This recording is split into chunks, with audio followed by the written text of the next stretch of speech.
Hello, and welcome to Palisade Corporation's Webcast, a stochastic simulation model for dairy business investment decisions, presented by Dr. Jeffrey Bewley, University of Kentucky. My name is Jamison Romeo Hall, and I will be your host today. And I'll be available to help answer WebEx technical questions by chat. If you experience technical difficulties joining this WebEx session, please dial 1-866-229-3239. At this time, all attendees are in the listen-only mode. Please note that as an attendee, you are part of a larger audience today. The attendee list is suppressed to maintain attendee privacy. We will be holding a Q&A session at the conclusion of today's presentation. You may ask an online question anytime throughout the presentation today by clicking on the chat icon located on the floating toolbar. I would also encourage you to visit our website and sign up for a free trial download of our software, including our lead products, At-Risk, and the Decision Tool Suite. We invite you to sit back and relax and enjoy today's presentation. I would now like to introduce your presenter. Jeffrey, you have the presenter ball. Okay. So you can see my slides now? Oh, sure. Just go up to that Quick Start tab on your upper left.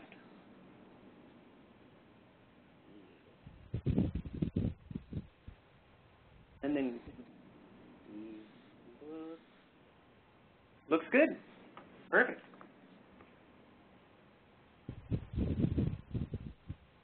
Okay. Welcome, everybody. Shall I go ahead now? Yes.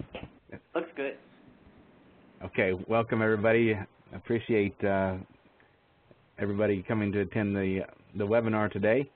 Probably a little bit different topic for most of you who aren't involved in the dairy industry, as I am. I work for the University of Kentucky.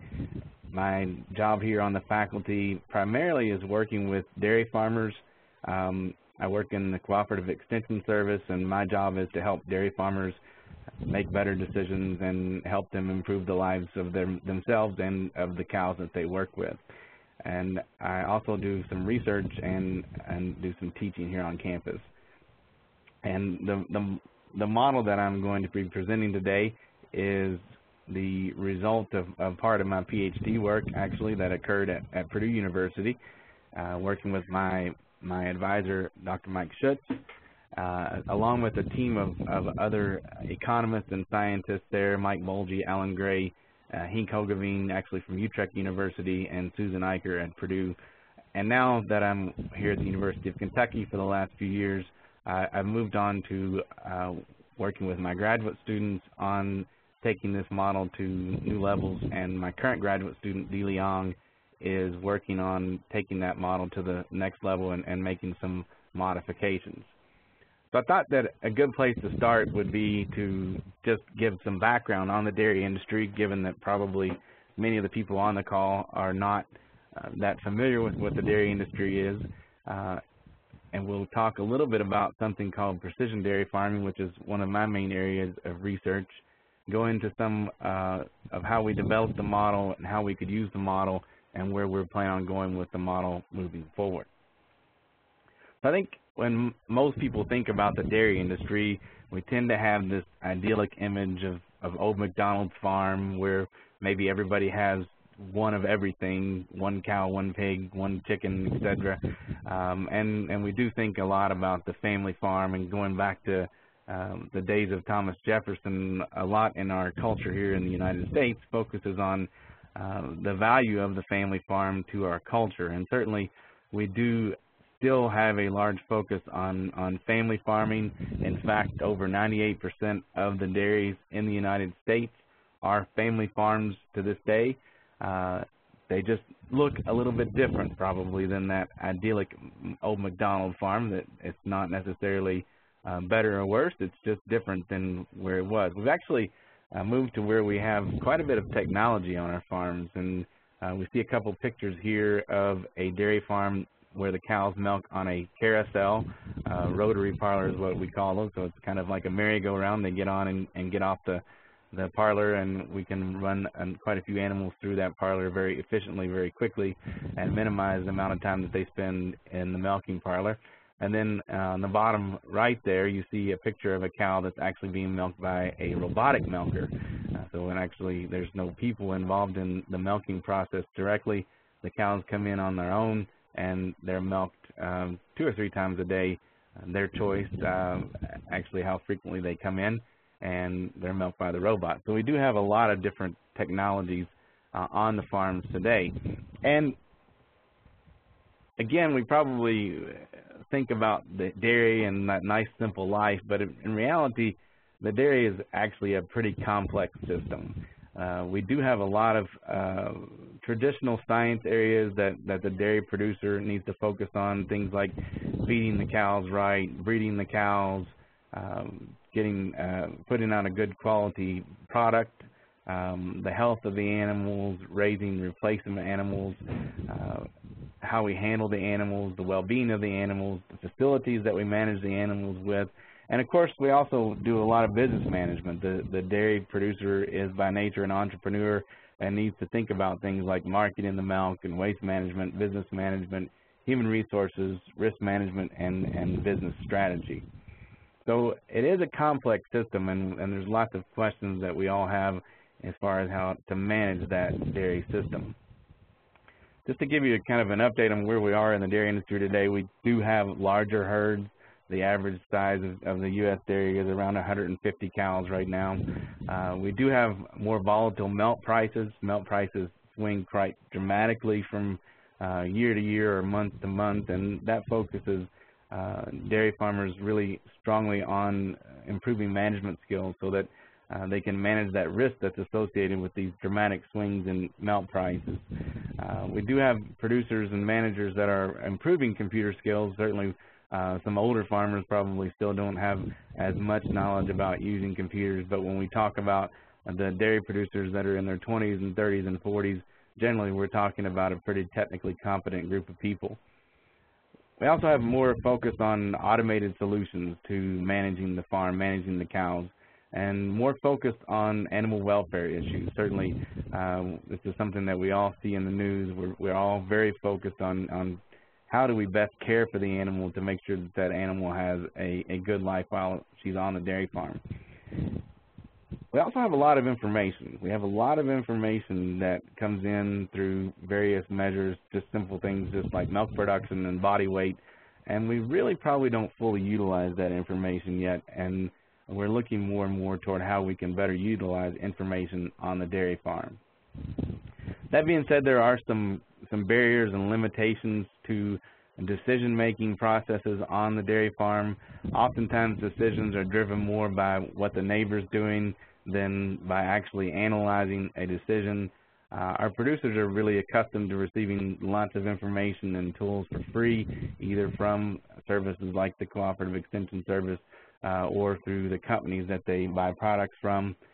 We still have a lot of dairy producers that probably focus a bit more on the way of life mentality. In other words, that they're a dairy producer because they like the way of life, but not necessarily thinking about enjoying the way of life, but also managing the dairy system as a business, because in order to survive and thrive into the future, it has to be managed as a business.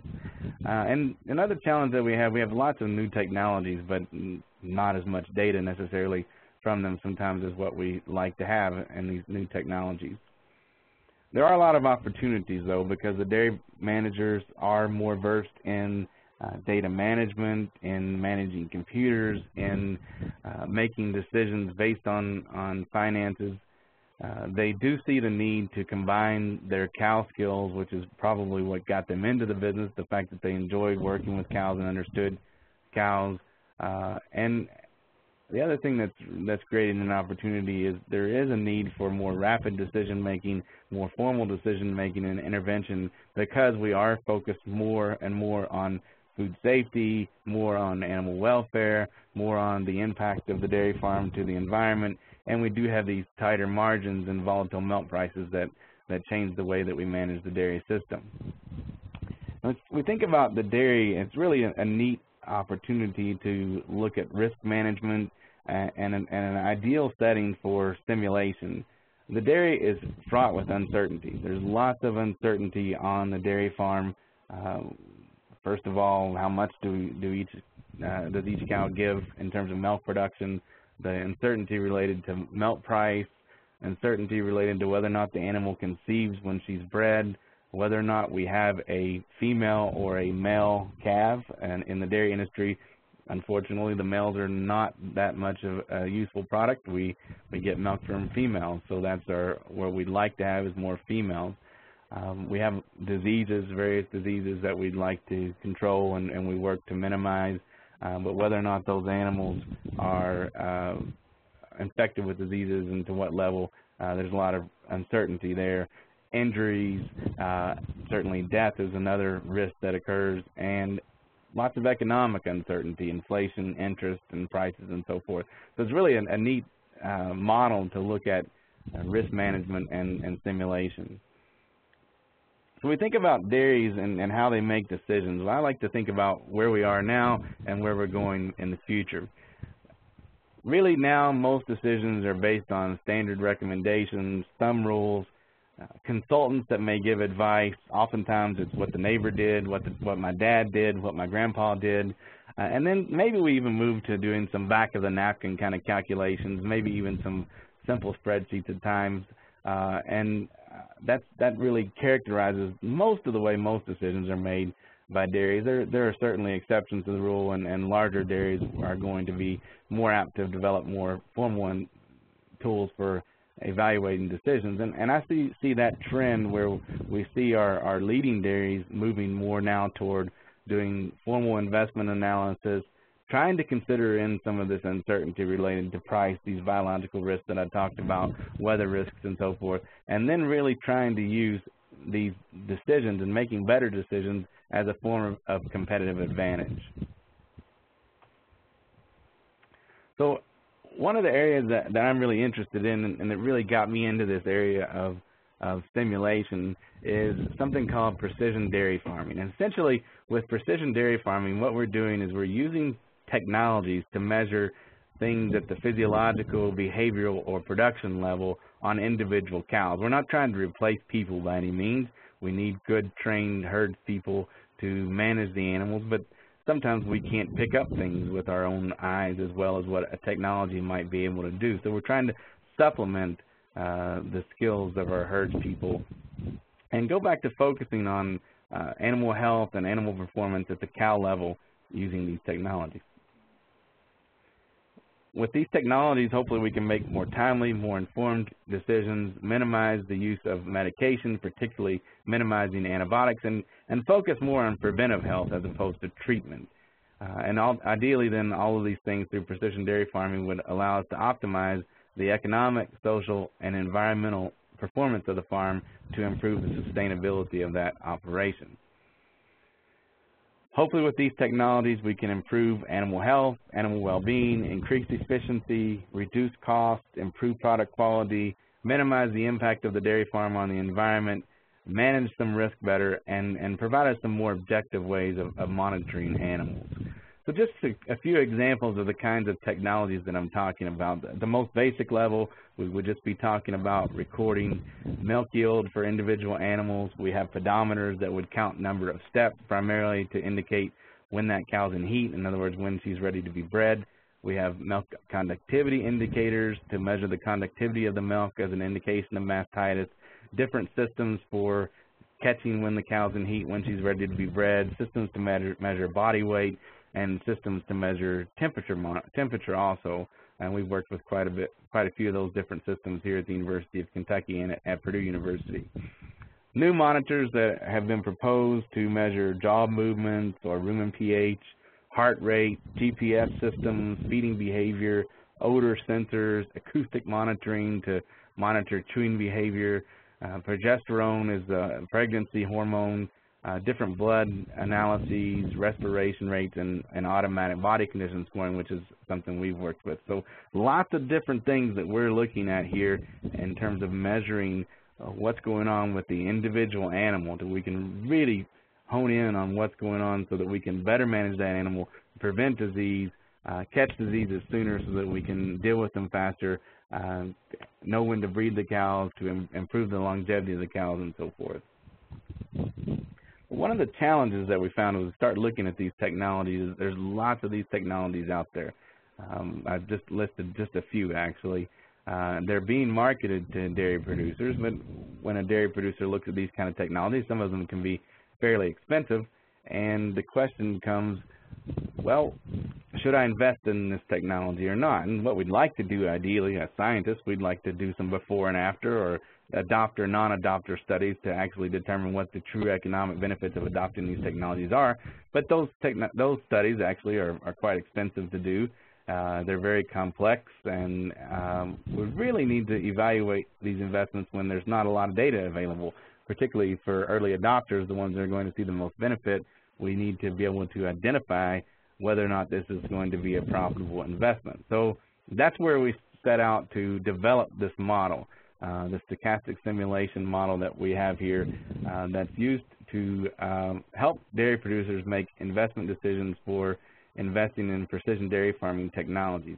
It's designed to be a flexible model, partial budget, and farm-specific, where eventually a dairy farmer could put in their own farm-specific values to see whether or not it's a good investment for their particular farm.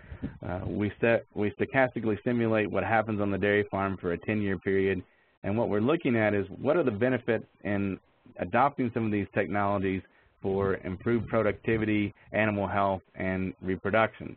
And the neat thing and unique thing about this model is that we're considering some of the uncertainty of both the biology and the economics simultaneously.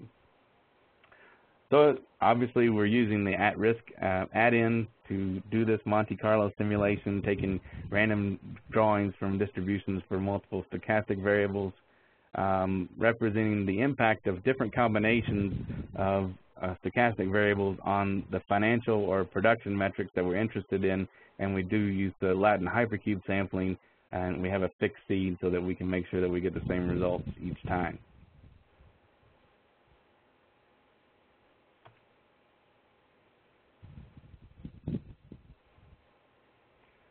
So this is a diagram that just sort of demonstrates the schematic of what's going on in the model. We start with a series of inputs. For examples, we just use industry averages, but we could use farm-specific examples. There's some underlying system behavior, what happens to the dairy system over time. We have historical prices, and then we have some impacts of what the technology would actually do or potentially do for the farm. All of this information flows into a series of intermediate calculations or modules to see what happens to the herd over time. We've got a number of different stochastic variables that we're going to calculate, and then we'll determine what the benefits are from adopting the technology. All that information flows into the revenues and expenses from adopting the technology, and then that ends up flowing into our project analysis, where we'll do a net present value analysis, look at the financial feasibility of the project, and then, of course, the sensitivity analyses.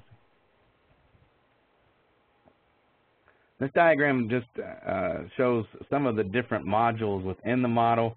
Actually, all of the modules. We have stochastic prices, stochastic variables, what happens to the herd over time, what happens to the average cow over time, what happens in terms of animal reproduction, disease incidence, culling and the cost of culling, what happens to in terms of the losses in milk production and other results of having disease, body condition score modules, and then the revenues and expenses and project analysis modules. So each of these modules is set up as a different sheet within the at-risk model. So I'm not going to go into a tremendous amount of detail on what these different modules are, given that most people on the call probably aren't in the dairy industry. But basically what we start with is our stochastic prices module. And some of the key prices that affect the revenues and cost on dairy farm, we're going to model those stochastically: milk price, corn price, soybean price, alfalfa hay, and the cost that we get, that we receive when we cull a cow, and then what it would cost us to buy a new cow. Culling means removing the cow from the herd. There are some forecasts available from an organization called Parity for these prices that set the deterministic prices, and then we use the historical prices to predict how much variation we have in these future prices, and we calculate the stochastic prices by taking the variation from deterministic price within empirical distributions using the risk cumulative function. And of course, we do need to consider the correlations among the 6 prices that we're doing so that we make sure that we don't create unrealistic scenarios. And what we get over time, we can see what the average predicted melt price is, and then of course the range of that. Melt prices are listed there in dollars per hundredweight. That's dollars per 100 pounds of milk, and we can see that we do predict quite a wide variation there, and that's one of the reasons why we need to be able to do this sort of thing, is to simulate what would happen under different milk price situations. There's a module that calculates what happens to the herd over time. For samples, we're assuming 1,000 cow Holstein herd. We do divide the cows into different age categories based on how many calves that they've had, and we do control the herd size based on the facility space, and as they reach a certain level, then they either need to purchase animals or sell animals at that point in time. And then we assume that calvings are evenly distributed throughout the year. We also simulate what happens to the average cow in a herd over time. So we're transitioning the animal between different biological states. For instance, what happens and what age does she have her first calf? Usually that's around 2 years of age.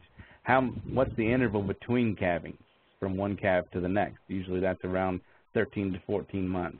We give the cows a 2-month dry period in between calves, where they have a 2-month vacation in between calvings. And how long is that dry period? 2 months is the general rule, but we could have a little shorter or a little bit longer. And then how many days in milk is she? How soon after her most recent calving does she conceive for the next calving? The gestation period of a cow is about 9 months. And then on a daily basis, we calculate milk production, we calculate milk revenue, we calculate feed intake, feed cost, body weight, body condition score. Body condition score is basically how thin or how fat the cow is, and we calculate our breeding cost and calf revenues. You can see kind of what we're simulating. This is what happens to an animal over her lifetime.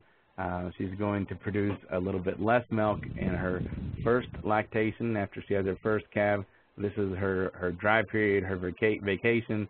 Then she starts off in the next lactation. She has a peak, starts coming down, and then repeats that over the next few years. We have a module that calculates the cost associated with reproductive efficiency, calculating the cost per day open. Day open is how many days between when the cow has a calf and she conceives. We do vary this by lactation stage, and we consider the impact of multiple stochastic variables within this cost per day open. Essentially what we're looking at then is what are the days open cost for 2 different scenarios, either the status quo without a new technology, or when we do invest in the technology that might improve the heat detection rate, whether or not we actually catch the animal when she's ready to breed, or the conception rate, whether she conceives when we do breed her. Most of the time, we're looking at using artificial insemination to breed these cows. And then there's also some impacts of disease on reproductive performance, and we're modeling that through some risk PERT distributions. Basically, an animal that's healthier is more likely to conceive. Spent a lot of time looking at the cost of different diseases. We're looking at disease incidence from recent published estimates. We separate into age groups for the cows, and we're considering multiple different diseases. And again, we're not going to go into a lot of detail on what these diseases are, but what are the costs of these different diseases with or without the precision dairy farming technology. Of course, one of the biggest costs of disease or even poor reproductive performance is that the animal is not able to remain in the herd. And so we've spent a lot of time trying to calculate the cost of culling through something called a retention payoff. This is a marginal net revenue approach. We're basically looking what are the total profits from keeping this cow until her optimum age compared with her potential replacement. So if we look and we have 100 stalls on the farm, There's always competition for that spot. Should we keep this cow in the herd, or should we replace her with a newer, younger model, so to speak? We're looking at what's the maximum amount of money that we could spend to keep the cow, and whenever this retention payoff is negative, that's the time when the cow should be culled. And this time, optimal time of replacement changes throughout the cow's life. So we did consider the monthly probabilities of mortality and culling. Our assumption is that we're replacing an average cow with an average cow, and we calculate this optimal replacement time each month, and then summarize the retention payoffs for each age category. We start with a base culling rate, the culling resulting from reproduction, low production, or other diseases, and that was 13%. And then we take risk ratios from the literature to determine what are the increased risks of culling related to different diseases and the timing of those diseases within the cow's lactation. We used risk exponential and risk log norm distributions to determine when the diseases might occur, and then we are just calculating only the additional costs from additional culling risk from the disease. And of course then we also have to consider that there's a difference between culling a cow and the animal dying, and there's obviously a lot more costs with a dead animal than one that is able to make it to the market. Then we consider the changes in culling cost, either from reducing the disease incidence or reducing the impact of the disease on the culling risk ratios.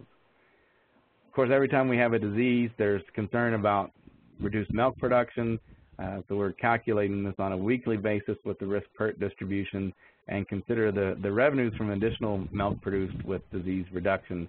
And of course, we also have to adjust this for increased feed intake. That's what DMI is, dry matter intake.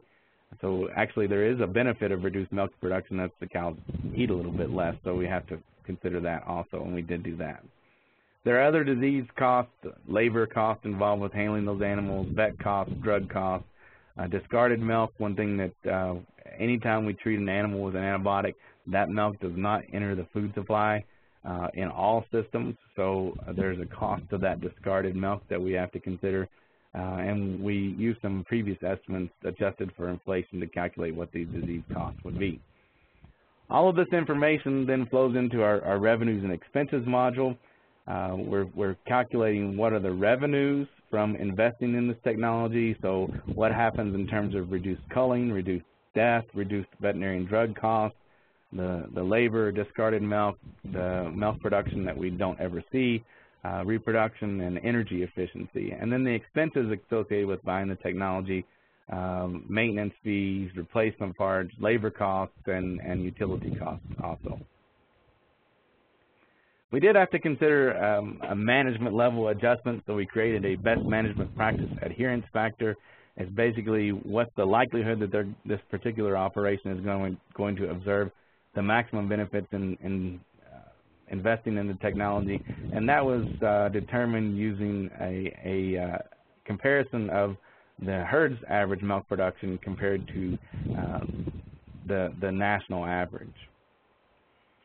All of this information, of course, then flows to our ultimate goal of doing a net present value investment analysis to assess the profitability of the investment. We'll take the time value of money, and in our examples, we use an 8% discount rate. We're looking at the returns from alternative uses of capital, and then, of course, the fact that with newer technologies, we may want to consider a little bit higher discount rate because there's a little bit more risk involved. We're looking at a 10-year investment horizon with no salvage value for the technology and 5-year depreciation. We can change those, of course, from technology to technology. And then the cash flows will determine our financial feasibility. Whenever we have a positive net present value, that tells us we should invest in the technology. And really what we're going to see in most cases with a simulation is what's the % chance that we have a positive net present value. So just a few examples here of the different outputs that we get from this model. This is looking at the cost of culling. The earlier in the cow's life, this would be a cow that's just 2 years old. There's a high cost of culling through that as the cow progresses through that lactation, as she milks more days, then there's a point where that decreases. She becomes pregnant again, and that increases because we're looking now at another productive lactation, and then she goes through that cycle each year, and the older she gets, we have a decrease in the cost of culling. We can also look at the stochastic factors and how they affect our cost of culling. Obviously, the cost of buying a new animal has a strong effect on the cost of culling. The value of the cull cow has a strong influence on culling cost. Milk price and feed cost actually don't affect it all that much. Then we're looking at a similar graph here for the cost of day open. This is the reproductive performance. If feed cost and slaughter price, milk price, and replacement price all have an impact on that cost. It's also interesting to look at some of the deterministic factors. For instance, conception rate has a strong influence on the reproductive cost. Heat detection rate, milk production, etc., all have an influence. Then we can look at different diseases and do the same kind of thing to say, well, what are the different factors that affect disease costs? For example, how much milk the cow loses resulting from a disease called ketosis has a strong influence on the cost of that disease, as does the milk price. So we ended up being able to calculate the cost of disease for each of the diseases in the model and the distribution of that to see where do these costs come from. Is it from culling? Is it from reproductive performance? Is it from the milk that we lose, etc.? So ultimately, the question then is, that's all nice and interesting to see. We can get these interesting graphs to calculate disease costs and so forth, but how can we really use this to examine an investment? So we actually took and decided to look at the potential value of investing in an automated body condition scoring system. Basically, what we're looking at here, this is a relatively new concept of using cameras to take digital images of cows from above and to look at the angles around the hip bones and around the tailbone to calculate how thin or how fat that cow is. So as the cow gains weight, there would be more fat deposited in this area and in this area. And we actually were able to determine we could calculate that pretty easily, actually. And so, for instance, here we have a thinner cow, and here we have a fatter cow. And this is our score that we give them with a human subjective system. And the computer predicts the score very closely. And basically what it's doing is it's just looking at these angles around the hook. With a thin cow, it's more angular. With a fat cow, it's more approaching a straight line. It's really important for managing the animal to think about avoiding cows that are this thin and avoiding cows that are this fat. And actually, the fat cow, like people, is more of a problem than the thin cow.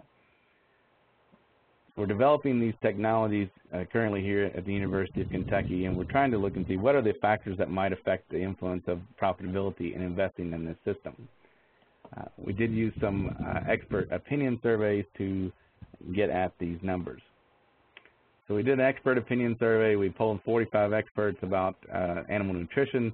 We had 24 respondents, and we asked them a number of questions about what we would see in terms of distributions of thinness or fatness of cows within a herd. We then modeled these expert opinion distributions with the risk-PERT distribution. We're looking at the odds ratios for various diseases, modeled stochastically with risk-PERT, and looking at disease incidence and first service conception rate, whether or not the cow conceives on her first attempt after calving, and the effects of disease costs and days open. And what we see here, this is some results from the literature, a couple of different diseases and the risk of conception. This particular disease, ketosis, as the cow gets fatter, there's more risk that that animal is culled. And in this one, for milk fever, it's actually we want somewhere in the middle. We don't want her to be too thin. We don't want her to be too fat. And for metritis, another disease, we don't want them to be too thin. And then for conception, again, we don't want a thin cow. We don't want a fat cow. We also were able to calculate energy efficiency changes. It's actually more efficient for the animal to use feed than to use energy from her body reserve. So we want to try to make it where they don't lose a lot of weight. They're going to lose some weight while they're milking, but we want to minimize that weight loss during early lactation. We looked at an investment with a $12,000 purchase price, a $1,200 annual maintenance fee, but consider that there's some time spent analyzing the data, assuming that they're feeding multiple rations to their cows, and that there's going to be some cost with making some changes on the farm that we have to consider. It's not just a matter of buy the technology and it fixes everything, but there's going to be some changes that occur after you buy that technology. We actually had to do 3 different simulations. We did one with all 24 of our experts. We did one considering the people that said they wanted the cow to be a little bit thinner, and then we said, what if everybody's right about where cows currently are compared to where we'd like to be in body condition score. We used the risk sim table function, did 1,000 iterations for our main simulations, and then did deterministic sensitivity. For that, we did 100 iterations at minimum and maximum values. The people that we surveyed said that the benefits of this system would be reduced disease reduction, being able to manage animals in groups better, improved reproductive performance, improved animal well-being, energy efficiency, and last would be the genetic potential. So here's what we get as a result, our 3 different simulations. Actually, if we looked at what all the experts said, there was only a 12% chance this was a positive investment. And basically it was because if we looked at what all the experts said, they said we want fatter cows than what we have right now. And the literature says if you have fat cows, then you have more disease. So maybe the experts weren't so much of experts after all. The next one we're looking at is where we say looking at those that really wanted thinner cows.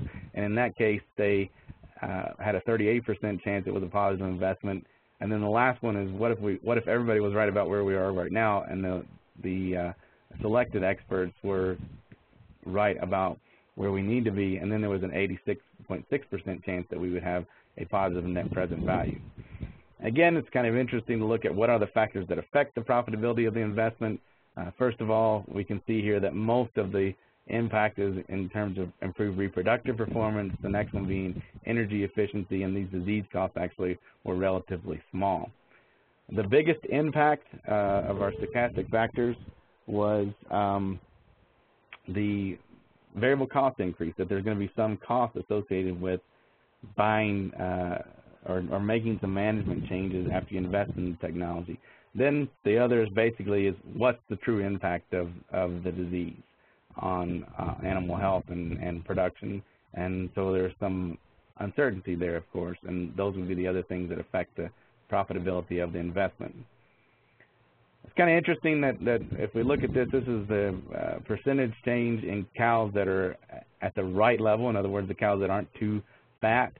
That's the most influential thing on net present value. We can see if we reduce the number of cows that are too fat, then we have a very positive net present value. If we increase the number of fat cows, we have a very negative net present value. We can also look at some of the deterministic factors to look at what factors affect the investment profitability.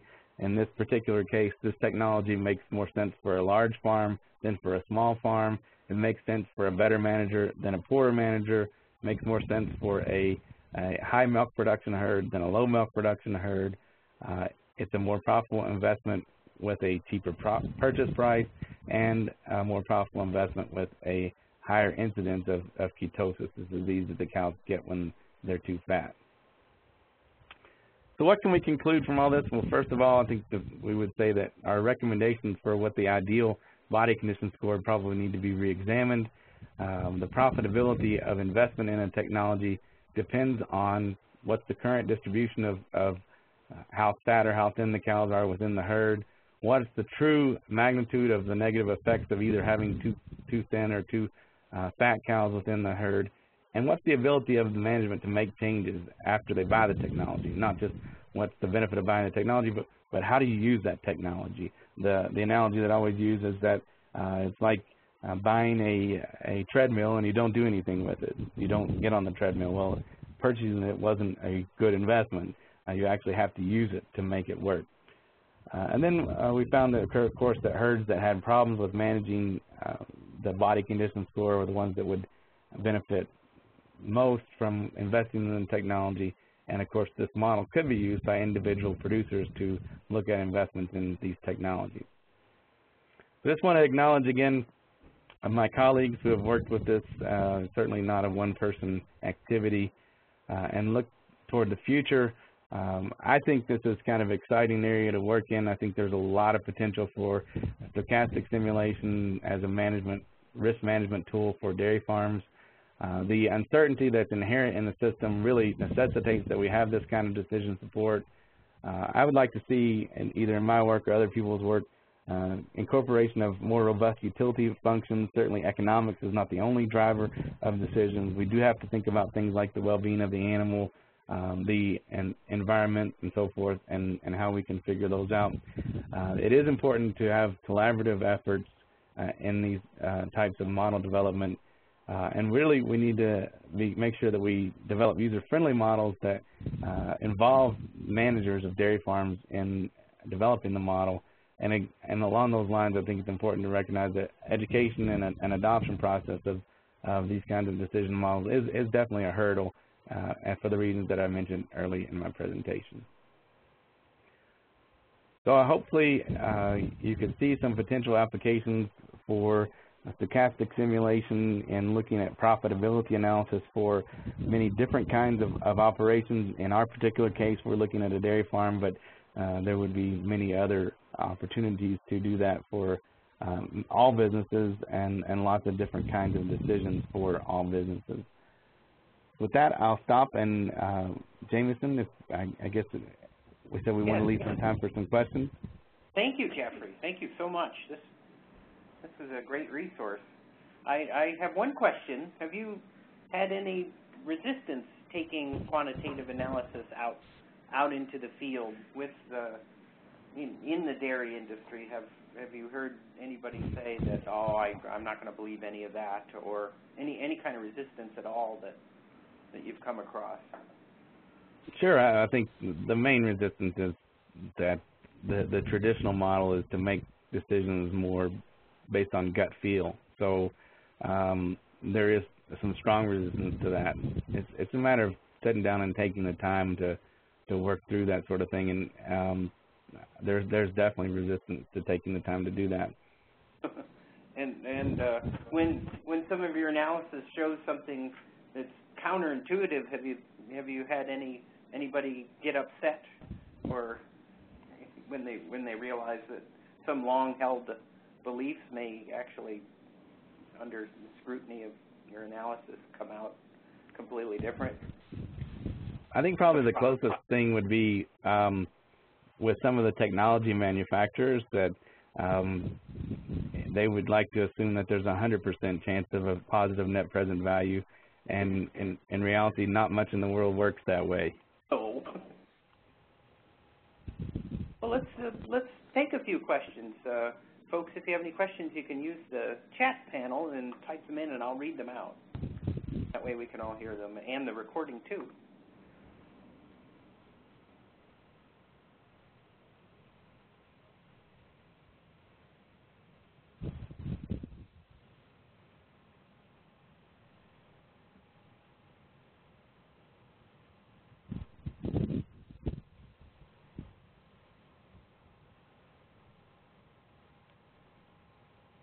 How easy is it to fill in the model for an individual producer? That's actually one of the challenges. We'd like to take this and make it a web-based tool, and we've had a little bit of challenge in getting funding to do that, because there's quite a bit of development that would occur to do that. We're working now with one company that's helping us move that forward. In theory, somebody could take the spreadsheet and insert their values fairly easily, but they would have to have the at-risk software to be able to run that. Yes. Even at-risk comes with a developer toolkit, but you're right, your users would need at-risk if they even used a web-based panel. Add values too. Can you talk a little bit more about the tornado diagram that you used? Well, I like the tornado diagrams. I think they're a really strong visual tool, and being able to demonstrate which are the variables that have the most influence on your metric of interest, in our case net present value, but it could be many other different things. And I think that's one of the neat features of the software, and one of the best benefits of doing this kind of analysis is actually looking at that sensitivity analysis. And in many cases, that's more important and more of a learning tool in making the decision than whatever the final output is seeing what are the factors that do influence the risk involved with the decision.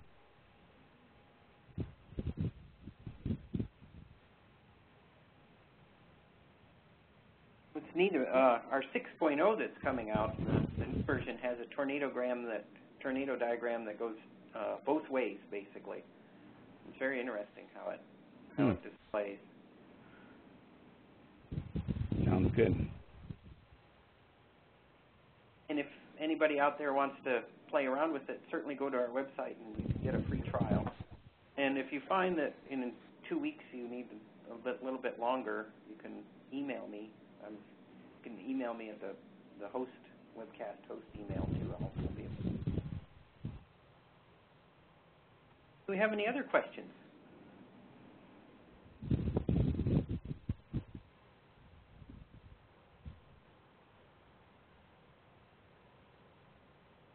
Jeffrey, where were you first exposed to this type of analysis in your study? In a class, actually, at Purdue University. Oh, great.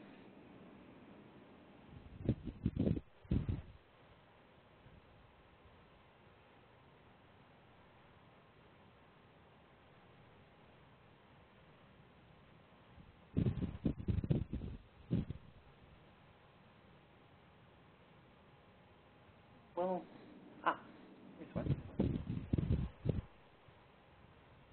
Oh, here's a good one.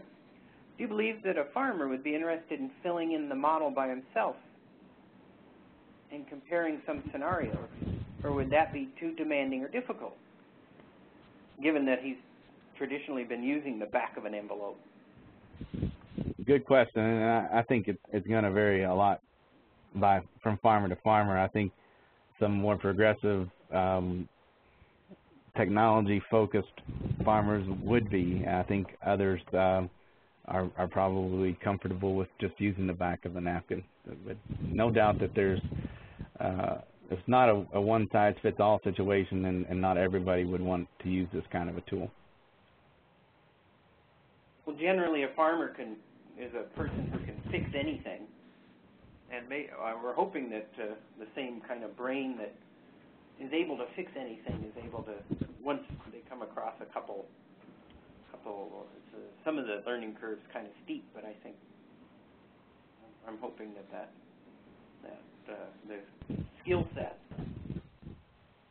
allows for a successful farmer could actually step into this, especially if a lot of it's automatic. Yeah, I'm optimistic about where we can go with this moving forward once we can get a more user-friendly interface through the internet. Yeah.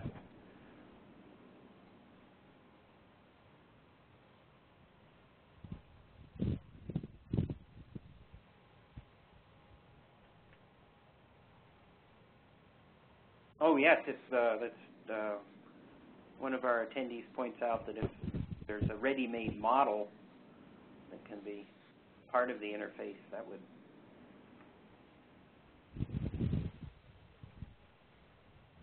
That's right. We would like to do that as an extension model eventually. That's our goal.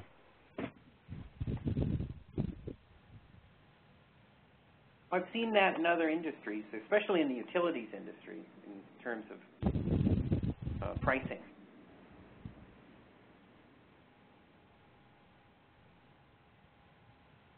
Well, if we'll take one more question if we have one that comes in.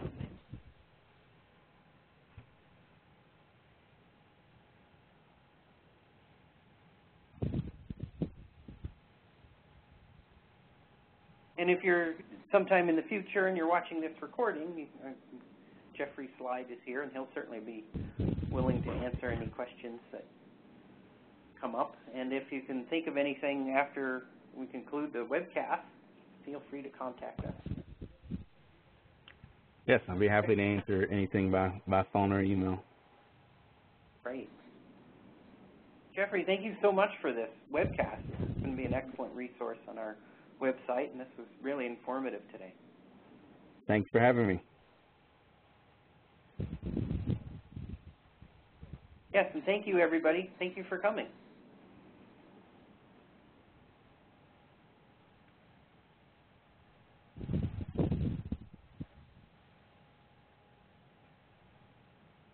Oh, thanks, Jeffrey. Thanks, Jameson. Take care.